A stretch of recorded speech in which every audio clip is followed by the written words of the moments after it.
것이요 만일 하나님께로부터 났으면 너희가 그들을 무너뜨릴 수 없겠고 도리어 하나님을 대적하는 자가 될까 하노라 하니, 그들이 옳게 여겨 사도들을 불러들여 채찍질하며 예수의 이름으로 말하는 것을 금하고 놓으니, 사도들은 그 이름을 위하여 능욕받는 일에 합당한 자로 여기심을 기뻐하면서 공회 앞을 떠나니라. 아멘. 한 가지 더 있네요. 그들이 날마다 성전에 있든지 집에 있든지 예수는 그리스도라고 가르치기와 전도하기를 그치지 아니하니라. 아멘. 오늘 말씀은 사도들이 공회에 잡혀가서 신문을 받게 될 때에 그 많은 공회 회원들 앞에 사람을 따르는 것보다 하나님 말씀에 순종하는 것이 더 중요하다, 더 마땅하다 라고 말하면서 우리는 계속해서 예수님을 전할 것이다 라고 하는 굳은 결심을 밝힌 이후에 일어나는 일을 보여주고 있습니다. 이제 공회는 사도들의 신문을 마쳤고 이제는 그들에 대해서 어떤 판결을 내려야 했습니다. 그래서 사도들을 잠시 나가 있게 하고 또 자기들끼리 이야기를 하는데요.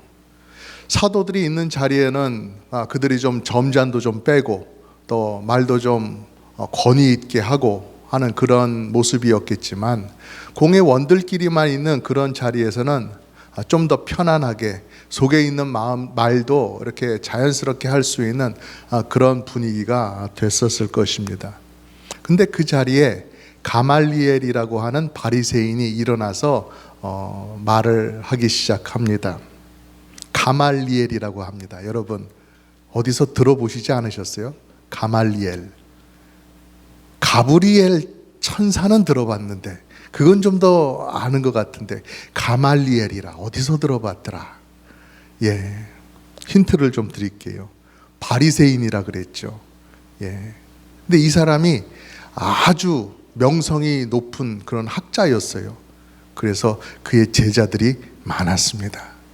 이제 알겠어요? 예, 바울 사도의 스승이었죠. 예, 바울 사도뿐만 아니라 전해지는 이야기로는 스데반 집사의 스승이기도 했다라는 그런 얘기도 있어요. 니고데모의 스승이기도 했다라는 그런 이야기도 있고요. 그리고 나중에는 이 가말리엘 이분이 돌아가시기 직전에는 또 예수님을 영접했다라는 그런 이야기도 있습니다. 그래서 어떤 분이 카르파치오라고 하는 이탈리아의 화가가 그림을 그렸는데요. 스데반의 죽음에 대해서 그림을 그렸어요. 돌에 맞아서 죽으신 스데반 집사님이 저렇게 딱 누워있는 모습과 그 위로 지금 두 분이 애도하고 있는 모습이 있지요. 예, 가말리엘 그리고 니고데모, 이렇게 두 분의 그림을 이렇게 그렸다는 것이지요. 어쨌든 이때에는 바울 사도도 예수님을 모를 때였고 또 가말리엘도 예수님을 믿지 않았을 그런 때였던 것인데요. 구약 성경에 박식했던 대단한 학자, 온 나라에 이름이 알려져 있던 그런 학자가 일어나서 무엇이라고 말을 했냐라는 것입니다. 38절 39절을 보니까 이제 내가 너희에게 말하노니 이 사람들을 상관하지 말고 버려두라.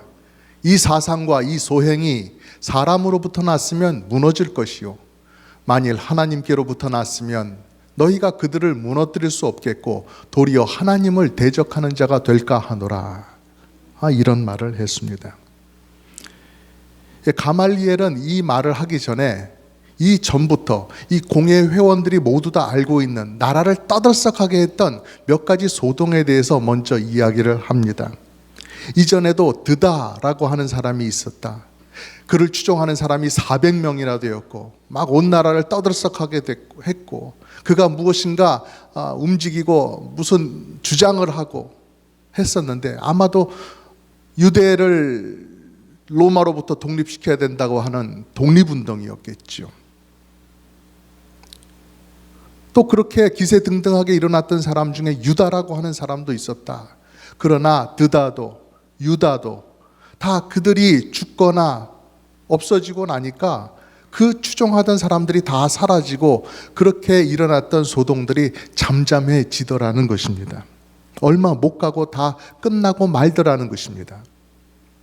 그러니까 그런 것처럼 예수라는 자가 일으키는 이 일, 예수와 예수의 그 제자들이 일으키는 이 일도 지금 예수의 제자들이 열심히 나가가지고 사람들을 모으고 예수의 추종자들을 삼기 위해서 저렇게 애쓰고 있지만 저것이 만약에 사람의 소행이고 사람의 사상이라고 한다면 얼마 못 가지 않아 다 사라지고 말 것이다. 그러니 굳이 공회가 나서서 애써서 그들을 막으려고 힘쓸 것도 없고 또 괜히 피를 볼 것도 없다. 그들을 내버려 두자.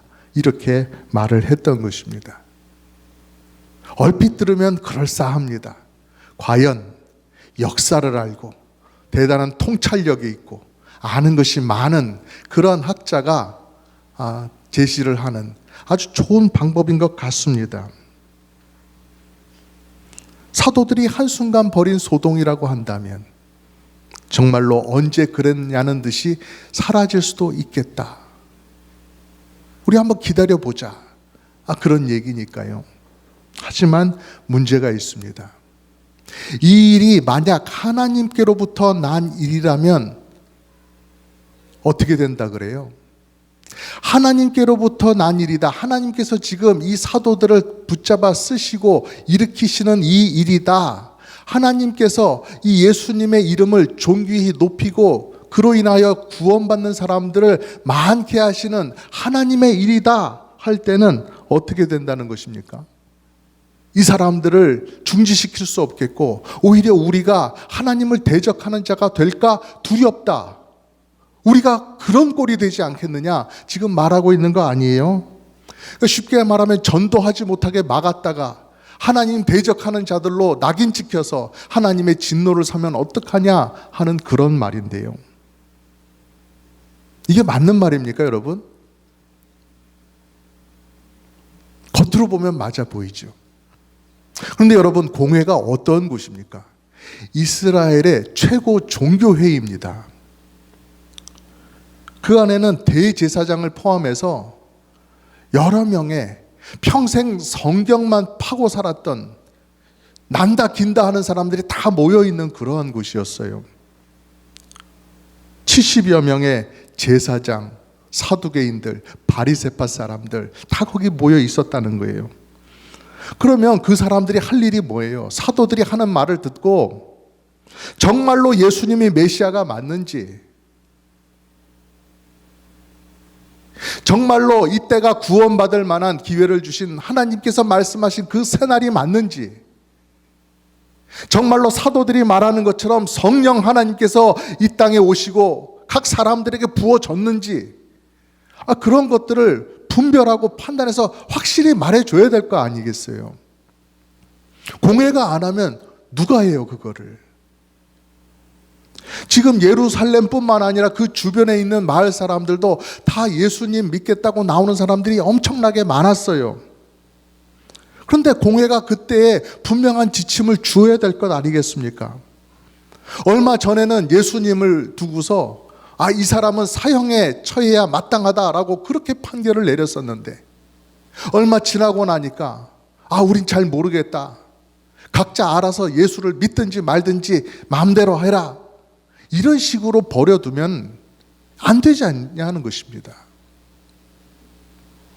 왜 가말리엘은 어정쩡한 말을 하고 나머지 공회 사람들도 그 의견에 따르고 있습니까? 사도들은 그랬습니다. 예수님을 경험했고 예수님에게서 이루어지는 그 구약 성경의 말씀의 성취를 다 보았어요. 그러니까 예수님이 구원자시다. 예수님이 바로 그 메시아시다. 그것을 분명하게 알았고 그들이 어딜 가든지 다른 사람들을 붙잡고 그걸 얘기할 수 있었어요. 공회원들 앞에서도 당당하게 담대하게 말을 흐리지 않고 분명하게 예수님이 바로 그 구원자시다. 예수님을 믿어야 산다. 구원받는다. 그 사실을 말했던 것이에요.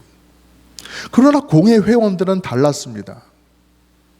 하나님께서 메시아를 보내주겠다고 하신 그 사실은 알았어요. 성경 속에 나와 있으니까 그건 알았습니다. 그러나 그 성경 속에 말씀된 그 메시아와 이 우리에게 오신 이 예수님, 이 분들, 이게 맞는지 틀리는지 분별을 할 수가 없었어요. 판별할 능력이 없었던 것입니다. 맞다, 틀리다, 확신 있게 말할 수가 없었던 것이죠.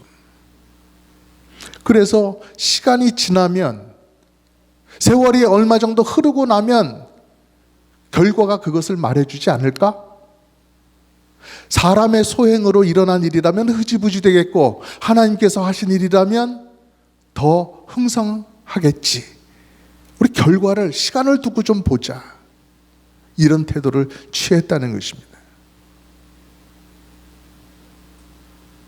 아니, 성경을 두고 믿음으로 그런 것들을 분별해야 될 일인데 그렇게 하지 못하고 시간을 두고 지켜봅시다 라고 하는 것이 공회의 입장이었다는 사실이에요.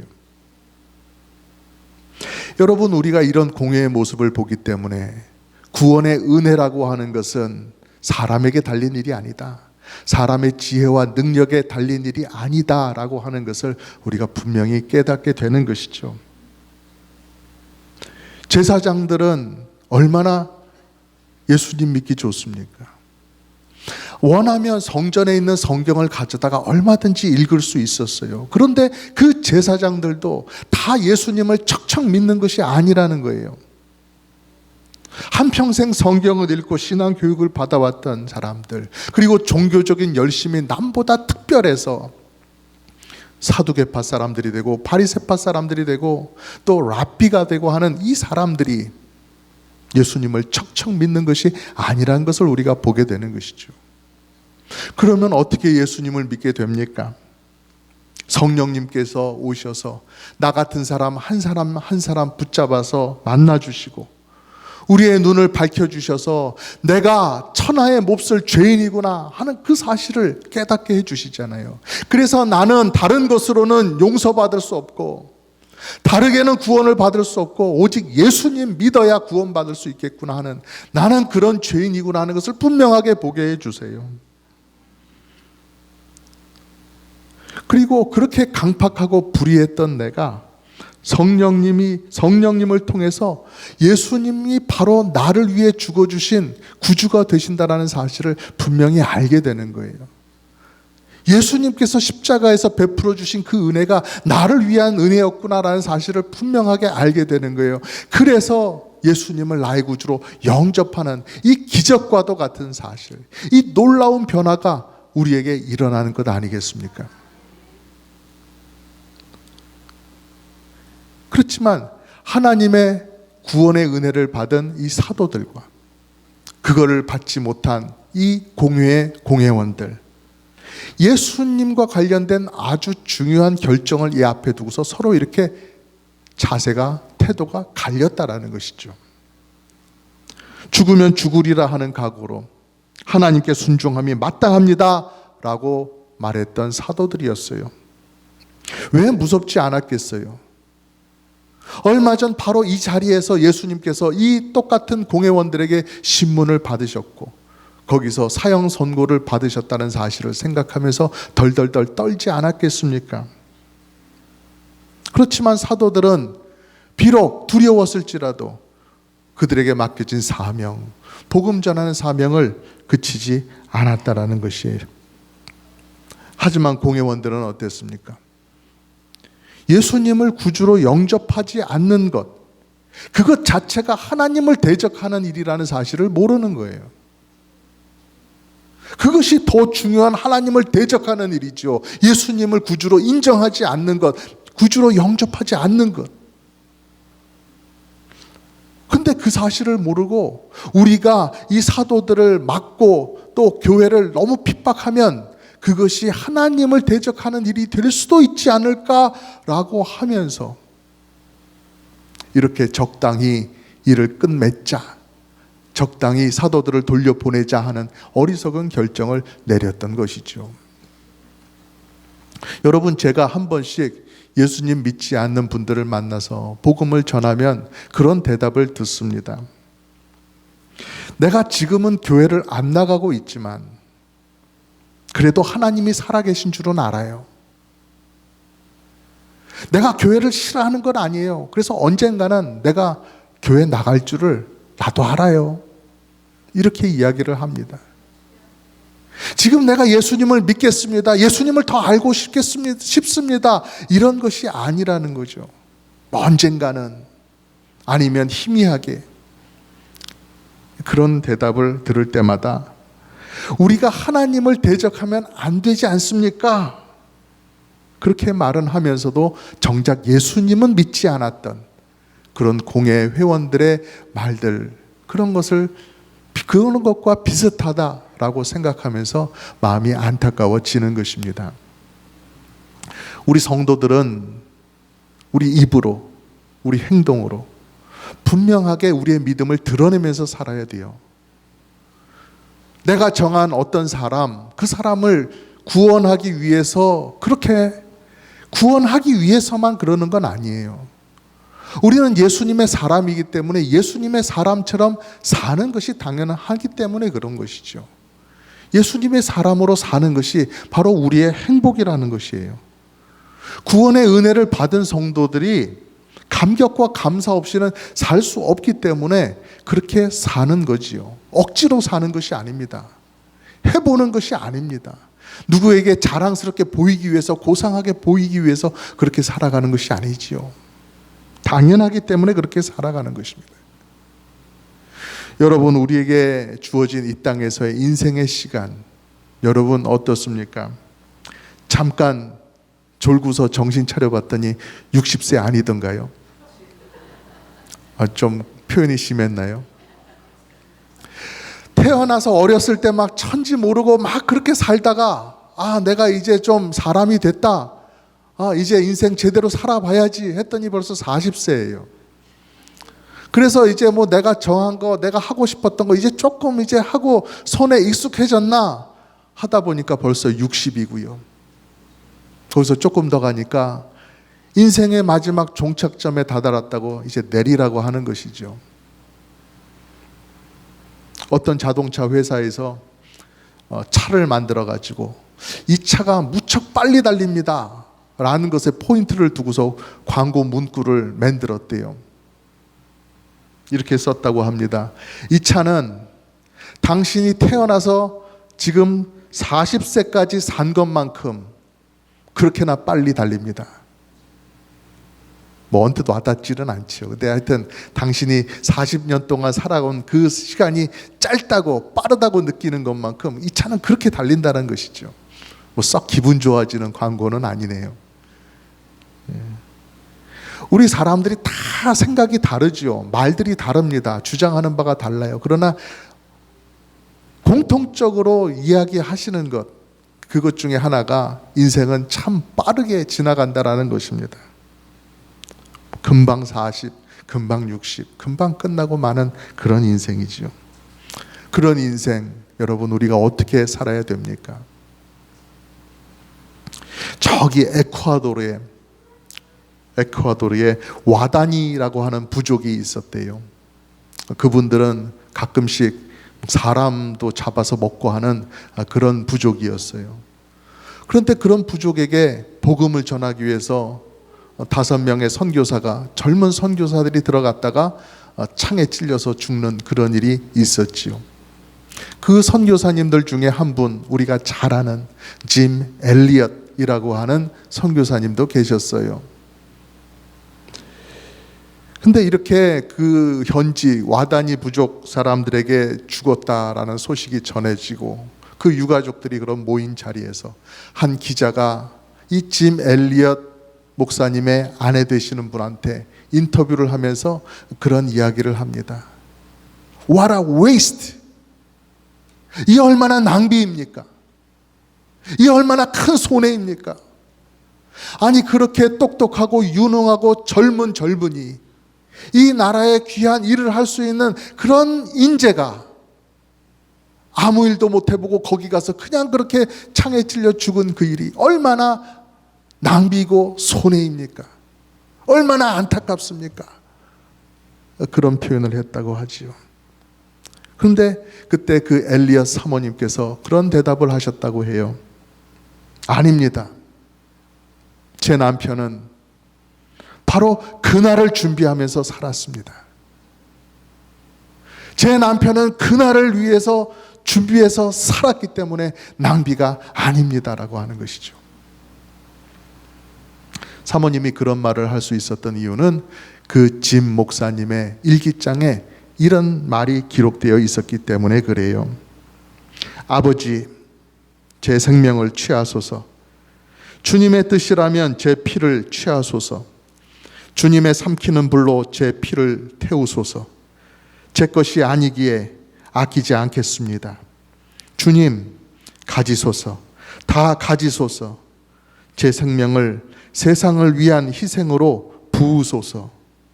피는 주님의 제단 앞에 흐를 때만 가치 있는 것입니다. 1948년 짐 엘리엇 목사님의 일기장에 그렇게 적혀 있었다라는 것입니다.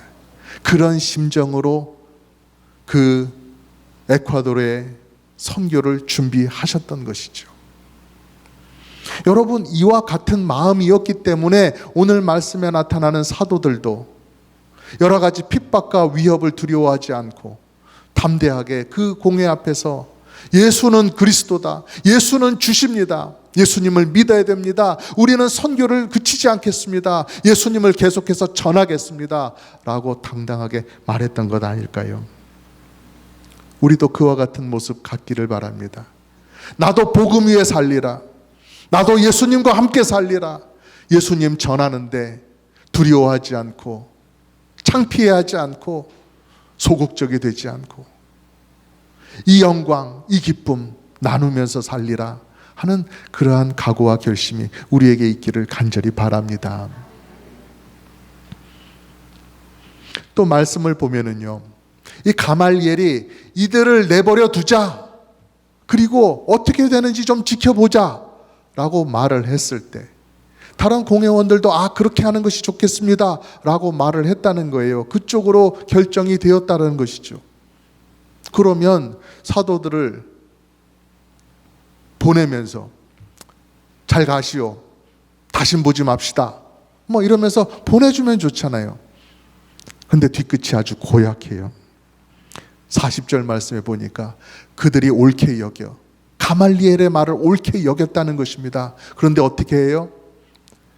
사도들을 불러들여 채찍질하며 예수의 이름으로 말하는 것을 금하고 놓아주었다라고 합니다.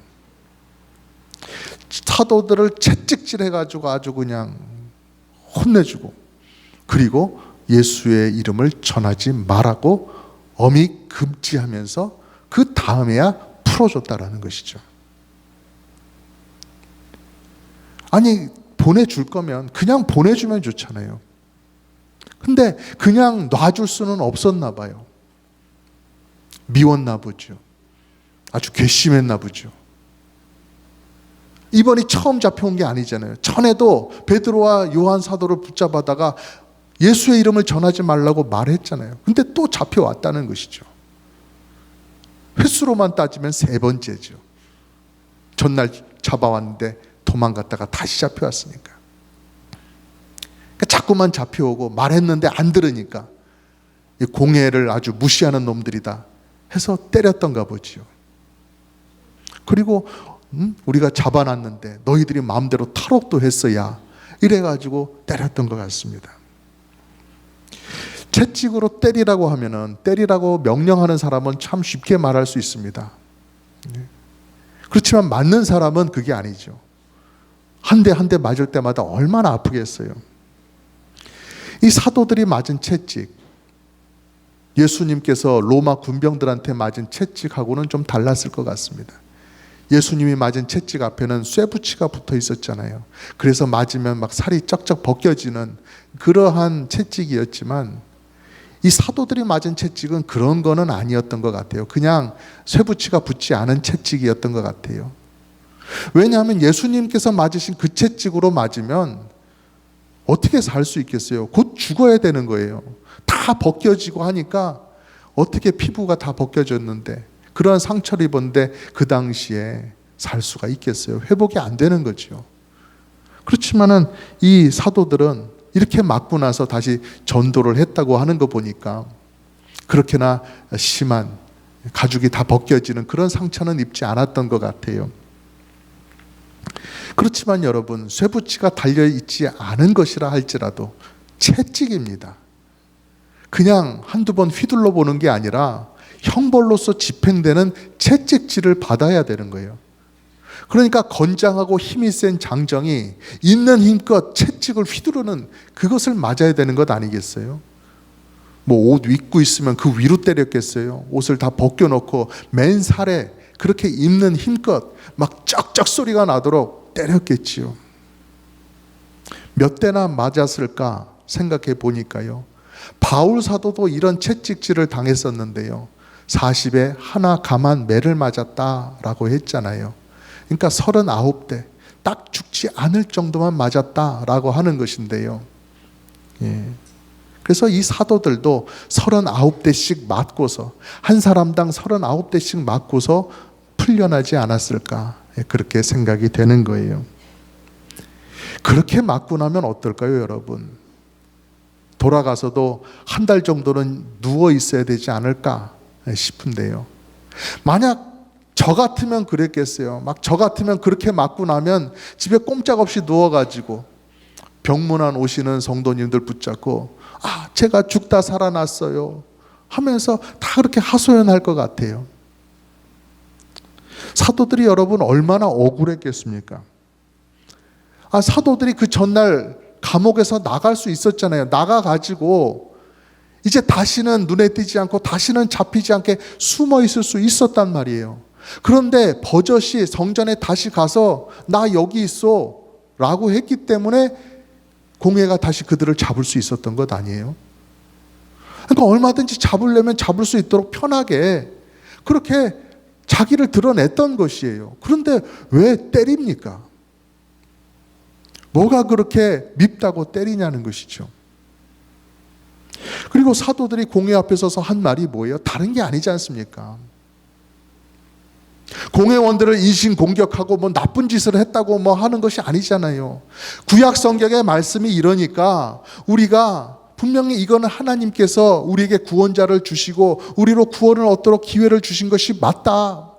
그래서 우리는 하나님의 말씀을 따라서 제대로 살아보련다 라고 하는 것을 얘기한 거잖아요. 하나님께 순종하려고 한다는데 왜 때리냐는 것이죠. 그런 걸 생각해 보면 사도들이 참 억울했을 것 같아요. 안 맞아도 되는데 내가 이렇게까지 당할 일인가, 그런 생각이 들었을 거예요. 그런데 그 모진 매를 맞고 돌아가는 사도들의 발걸음은 어땠습니까? 41절의 말씀을 보니까 사도들은 그 이름을 위하여 능욕받는 일에 합당한 자로 여기심을 기뻐하면서 공회 앞을 떠나니라. 아멘. 기뻐했다고 합니다, 여러분. 여러분 어떻게 기뻐할 수 있습니까? 지금 막 맞아서 몸이 아픈데 어떻게 기뻐할 수 있는 거예요? 채찍에 맞더라도 예수님을 계속 전할 사람이라고 하나님께서 나를 그렇게 뽑아주셨다라는 그 사실, 그것이 기쁜 거예요. 정말 수많은 사람들이 있는데 하나님께서 나를 아시고 내가 맷집이 좀 돼가지고 내가 이렇게 아픈 것 맞아도 좀 견디고 할 수 있는 그런 사람이라는 사실을 알아주시고, 그래서 다른 연약한 다른 형제들이 맞지 않고 그 채찍 아래 그냥 나를 두셨구나, 다른 형제들을 위해서 이 고난받는 이 자리에 대신 나를 세워주셨구나 라는 그것을 생각하면서 기뻐했던 것이에요. 내가 남한테 자랑할 만한 큰 믿음이 있는 건 아니지만 그래도 하나님께서 내 믿음 보시면서 그래, 너는 이런 고난을 헤쳐나갈 믿음이 있구나, 네가 그 고난의 자리에 좀 서다오 하면서 나에게 그 자리를 맡기셨다는 그 사실이 기쁘고 감사한 것입니다. 채찍에 맞아서 터지고 골마 들어가는 그 살을 보면 속상하겠지요. 공회의 말을 안 듣고 계속 전도를 할 텐데 다음에도 또 한 번 잡혀가면 그때는 이것보다 더 심하게 맞지 않을까? 더 심한 형벌이 내려지지 않을까? 그런 걸 생각하면 두렵겠지요. 자다가도 채찍에 맞았던 그 순간 집행관이 큰 채찍을 들고서 내게 다가오는 그 모습이 꿈속에서 나타나곤 한다면 막 자다가도 벌떡벌떡 깜짝깜짝 놀라서 일어났겠죠. 하지만 다른 걸 쫓고 다른 것에 열심내며 살아갈 수 있었던 내 인생이었는데, 그런데 하나님께서 나를 불러서 예수님을 위해서 살게 해주셨다는 것입니다. 그냥 말만 내가 예수 믿는다, 말로만 내가 예수 믿는 사람이 아니라 내 몸에 예수님 때문에 맞은 그 채찍의 자국이 선명하게 남을 수 있도록 그렇게 그 영광의 자국마저도 갖게 해주시니 얼마나 감사한가. 여러분, 이렇게 성도는 고난 가운데서도 기쁨을 찾을 수가 있는 것입니다. 대단한 성도의 능력 아닙니까? 그러니까 바울 사도도 이런 채찍을 맞은 경험이 5번이나 있는 거예요. 40여 대씩 맞은 그 경험이 5번 맞았다는 것이에요. 그렇게 되면서도 계속해서 선교를 지속해 나갔다는 것이죠. 끔찍한 고통이었겠죠. 막 치가 떨리는 고통이었을 것입니다. 그런데도 예수님을 전하는 기쁨이 있으니까, 예수님을 위해서 당하는 것이다 라고 하는 그 기쁨이 있으니까 전도하기를 그치지 않았던 것입니다. 오늘 말씀에 나오는 다른 사도들도 마찬가지였을 거라 생각이 됩니다. 여러분, 우리도 교회에 오고 또 교회에서 일을 마치고 또 집으로 나아갈 때도 이런 기쁨이 우리에게 있으면 좋겠습니다. 섬기고 헌신하느라 정말 관절이 아프고 온몸이 쑤시고 할 때가 있지요.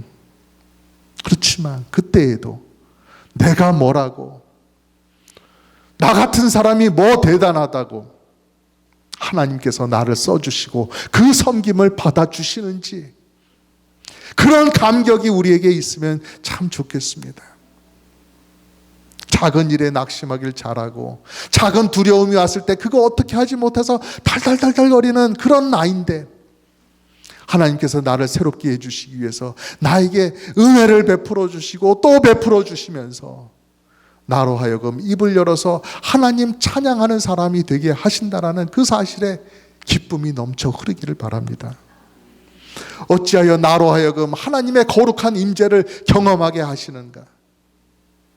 어찌하여 나로 하여금 영광스러운 그 하나님의 나라를 바라보고 소망을 갖게 하시는가? 어찌하여 나로 그 귀한 하나님의 자녀들과 함께 교제하며 살아가게 하시는가? 사랑하는 성도 여러분, 우리가 하나님과 함께 살아가는 것, 하나님과 함께 누리는 행복, 이것이 진짜입니다. 세상이 주는 아픔과 괴로움, 그것은 잠시 있다가 사라지는 안개와 같은 것입니다. 허상입니다. 우리 하나님과 함께하는 그 진짜와 비교한다면 그것은 가짜라고도 말할 수가 있는 것이죠. 사도들은 어땠습니까?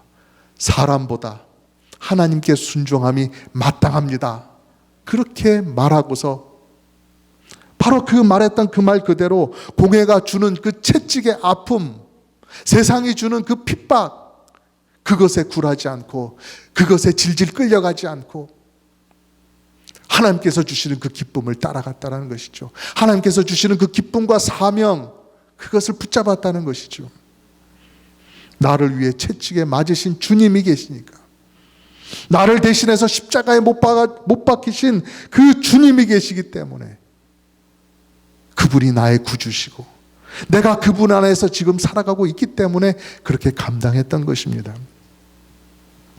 우리도 그렇게 고백할 수 있기를 바랍니다. 주님,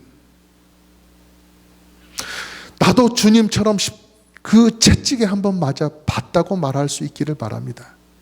그런데 채찍에 맞으면서 아팠던 것은 채찍 때문이 아니라